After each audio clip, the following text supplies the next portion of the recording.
Hi, welcome to How to Draw Simple. Today we're going to learn how to draw a pool floaty. Let's start off with a tall upside-down hook shape like this for the head.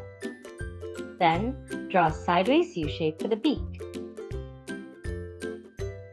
Starting at the bottom of the beak, draw a line that goes straight down, then turns into a big swoop to the left like so for the inner tooth. After that, start from the bottom of the neck and draw a shorter curve like this, followed by an even smaller curve on top going the opposite direction. Draw a dot on the head for the eye.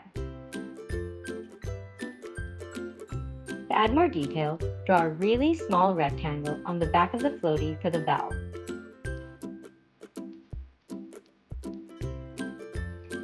And around the bottom, draw some very thin lines that follow the curve of the inner tooth, like so, for some ripples in the water. And now you've got a pool floaty.